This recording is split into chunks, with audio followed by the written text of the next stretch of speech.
Assalamualaikum warahmatullahi wabarakatuh. Alhamdulillahi rabbil alamin. Wassalatu wassalamu ala nabiyyina al-karim Muhammad ibn Abdullah wa ala alihi wa sahbihi ajma'in. Allahumma faqihna fid din wa 'allimna at-ta'wil. Bapak-bapak dan ibu-ibu, para wali murid, wali siswa kami, para orang tua asuh, dan begitu juga para siswi dan siswa anak-anak kami di mana saja berada.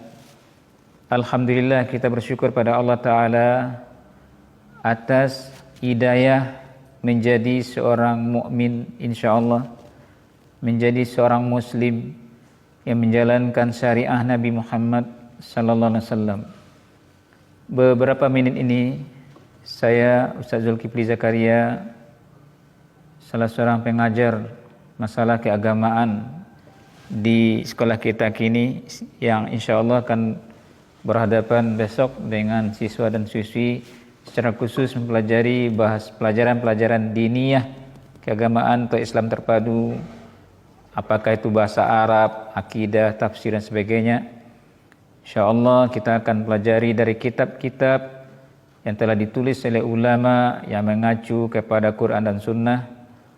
Secara akidah, insyaAllah kita berpegang kepada akidah manhaj ulama salaf dalam mengajarkan pemahaman Quran dan Sunnah. Beberapa menit ini saya mengajak diri saya dan bapak-bapak dan ibu serta anak-anak kami mengikhlaskan niat pada Allah Ta'ala. Pertama, ini adalah pesan para ulama. Ada yang menyebutkannya 2, ada yang menyebutkannya 3. Syarat diterima amal soleh dan menuntut ilmu adalah amal soleh. Mengeluarkan biaya untuk anak menuntut ilmu adalah amal soleh. Berusaha mencari rezeki untuk anak menuntut ilmu adalah amal soleh. Berdoa mendoakan anak dan menuntut ilmu adalah amal soleh. Melepas hati rindu, memutus perasaan dengan anak sementara waktu untuk belajar, dan juga anak dengan orang tua untuk belajar adalah amal soleh. Amal soleh yang diterima menurut ulama, termasuk kami para guru di sini, para ustadz, para ustazah, mengajar, meluangkan waktu kami, insyaallah tergolong amal soleh. Amal soleh yang diterima menurut ulama ada 3 syarat. Syarat pertama, ikhlas. Ikhlas kita ketika melakukan itu, yang disebut niat adalah dorongan hati ketika melakukan sesuatu, itu namanya niat. Ketika melakukan perbuatan itu berlangsung, hati bergerak pada Allah, itu yang disebut dengan niat ikhlas.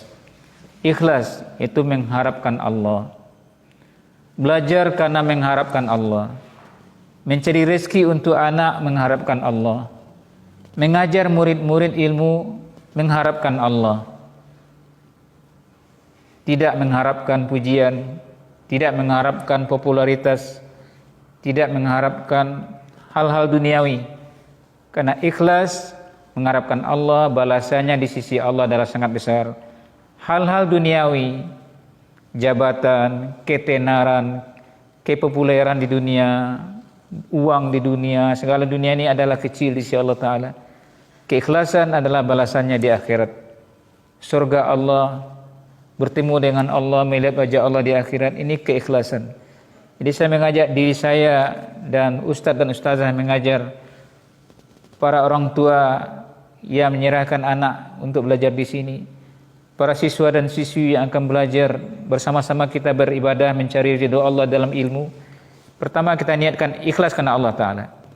Kita singkirkan dari hati kita karena membesarkan seseorang, karena malu ke seseorang, karena mengharap ridho seseorang, karena dan lain-lain. Ikhlas karena Allah.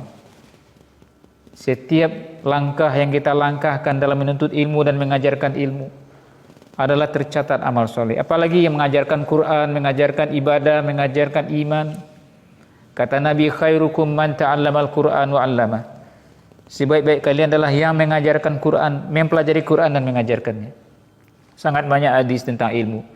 Di antaranya Imam An-Nawawi memuat dalam kitab Riyadhus Shalihin. Rasulullah sallallahu alaihi wasallam bersabda, "Man salaka tariqan." Barang siapa yang menempuh suatu jalan, yaltamisu fihi ilman, yang mana dia menempuh jalan itu untuk mencari ilmu, sahhalallah, maka Allah Ta'ala mudahkan untuknya tariqan ilal jannah, jalan ke surga. Jadi kita sibuk mengajar, kita sibuk belajar, kita sibuk mencari uang untuk anak yang belajar, kita mendoakan anak yang sedang belajar, insya Allah termasuk kerjasama untuk langkah ke surga. Karena tujuan surga, karena tujuan ikhlas, sangat banyak godaan. Godaan fitnah, fitnah rasa cinta, rasa sayang ke anak, juga fitnah bagi pada orang-orang yang dengki, tidak ingin kita bekerja sama dalam beribadah, ada orang menghasut-hasut dan sebagainya. Tidak semua kalimat yang keluar dari mulut orang yang menghasut dan sebagainya itu benar. Kebenaran di sisi Allah Ta'ala. Keikhlasan akan sangat banyak ujian. Keikhlasan seorang guru mengajar, ujiannya banyak. Keikhlasan seorang anak yang belajar, ujiannya banyak. Keikhlasan orang tua yang akan menyerahkan anak sekolah, ujiannya banyak. Jalan Allah adalah jalan yang lurus, tapi kiri kanannya banyak penyimpangan. Banyak jalan-jalan yang mendorong kita untuk menyimpang. Jalan Allah jalan yang lurus, tujuannya surga. Godaannya banyak, tantangannya banyak, ranjau-ranjaunya banyak. Keikhlasan butuh diuji. Jadi manakala kita, para orang tua, para santri, para guru, ada benturan agar kita berbelot, ada godaan merusak ikhlas, kita serahkan ke Allah. Kalau ada ragu-ragu, salat istikharah ke Allah untuk keikhlasan. Ya Allah, salat istikharah 2 rakaat, berdoa ke Allah untuk tujuan yang kita lakukan terus atau tidak. Kalau ada ragu-ragu karena godaan, salat istikharah ke Allah. Keikhlasanlah kunci pahala dari sisi Allah Ta'ala. Yang kedua menurut ulama, ittiba'. Ittiba' artinya mengikut. Mengikut siapa? Mengikut Rasulullah sallallahu alaihi wasallam. Hidup kita, ibadah kita mengikut ajaran Rasulullah sallallahu alaihi wasallam. Kita tahu Allah, kita tahu hidup ini untuk beribadah karena ajaran Rasulullah sallallahu alaihi wasallam. Keluar dari ajaran Rasulullah sallallahu alaihi wasallam, apapun yang kita lakukan tidak diterima oleh Allah. Maka di sini kita insyaallah menggiring siswa-siswi. Kita bersama-sama membenahi diri. Orang tua juga membenahi diri.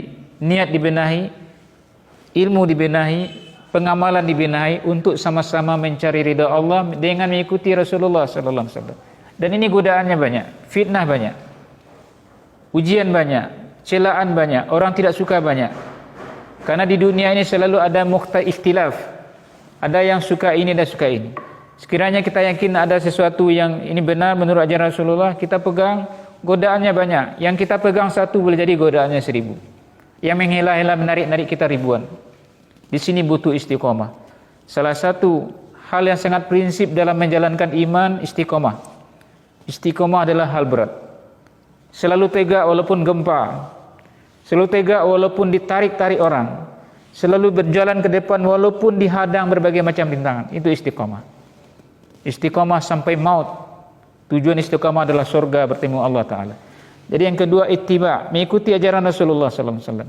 Di sini insyaallah kita mengajarkan akidah pada anak, akidah yang sesuai dengan pemahaman ulama Ahlussunnah wal Jamaah. Pemahaman ulama salaf. Kitab-kitab yang kita pelajari kita seleksi. Guru-guru yang mengajar kita di samping juga mengajar membenahi diri. Tidak ada kita yang sempurna. Tidak ada yang sempurna. Yang sempurna adalah Muhammad sallallahu alaihi wasallam. Kata Imam Malik bin Anas ketika berada di Madinah menunjuk kuburan Nabi, setiap orang diambil perkataannya dan ada yang ditinggalkan kecuali pemilik kuburan ini. Kami para guru bukan maksum, bukan Nabi. Sekiranya ada salah atau keliru silakan kita tegur. Silakan sampaikan dengan tausiah yang benar. Sekiranya salah menurut Quran dan Sunnah, bukan salah menurut selera nafsu. Standar kebenaran Al-Quran dan Sunnah. Menilai seseorang tidak berdasarkan label-label apa-apa, kebenaran Quran dan Sunnah. Kalau ada kritikan misalnya kepada kami, kalau memang itu kritikan yang mengacu dari Quran dan Sunnah, insya Allah kita berubah. Hati-hati, dalam hidup ini banyak fitnah. Dalam hidup ini banyak tantangan. Rasulullah SAW 13 tahun di Makkah menghadapi fitnah besar. Mengajarkan tauhid, menghadapi orang-orang musyrik. Lalu hijrah. Allah perintahkan hijrah ke Madinah. Di Madinah baru membangun kekuatan. Jadi yang kedua, syarat amal soleh yang diterima adalah ittiba. Yang ketiga menurut ulama, yang ketiga ini sebagian tidak pakai, cuma sebagian pakai Sebagian anak cukup 2 saja, ikhlas dan ittiba. Yang ketiga, iman yang benar.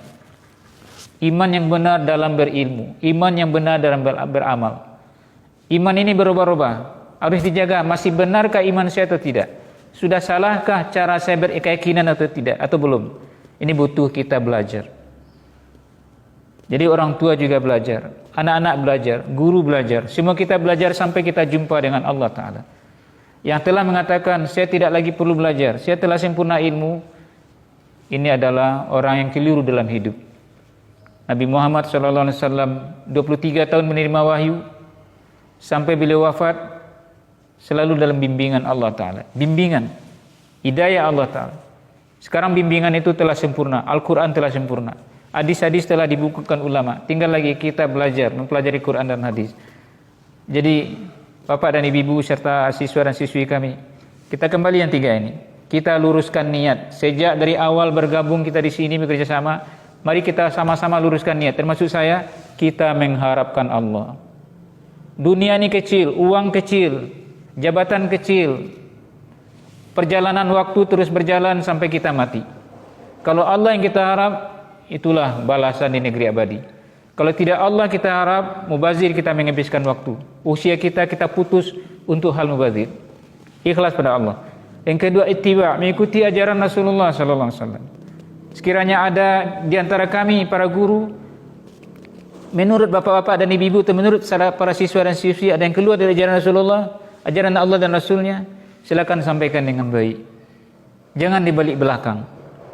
Keikhlasan membuat orang berani menyampaikan.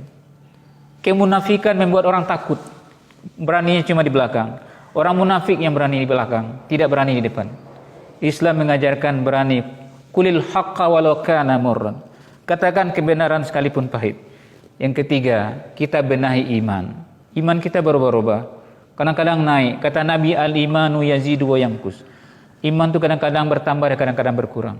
Kita benahi iman. Kita perbanyak ibadah pada Allah Ta'ala. Kita perbanyak istighfar. Karena dosa-dosa yang kita buat iman kita turun. Kalau terjadi iman turun, godaan akan membuat kita berpaling dari kebenaran. Demikian sebagai renungan bagi saya, bagi bapak-bapak dan ibu para orang tua santri dan para siswa dan siswi. Kita benahi niat, kita benahi ittiba' kepada Nabi, kita benahi iman, kita sama-sama di sini bekerja sama mencari ilmu ridha Allah, mencari ilmu sesuai tuntunan Rasulullah SAW di samping ilmu agama dan juga ilmu skill dunia untuk kita menjadi insan-insan yang hidup mandiri. Dalam hidup ini mandiri, secara manusia mandiri dan bekerja sama manusia, hidup dalam cahaya iman. Semoga Allah mudahkan. Kalimat ini mudah, penerapannya susah. Menerapkan sesuatu adalah sesuatu yang paling sulit. Mempelajari adalah mudah, mengamalkan yang pelajari adalah sesuatu yang susah. Tidak bisa kita berbuat apa-apa kalau tidak dengan taufik dari Allah Ta'ala. Subhanakallahumma bihamdika asyhadu an la ilaha illa anta astaghfiruka wa atubu ilaik. Assalamualaikum warahmatullahi wabarakatuh.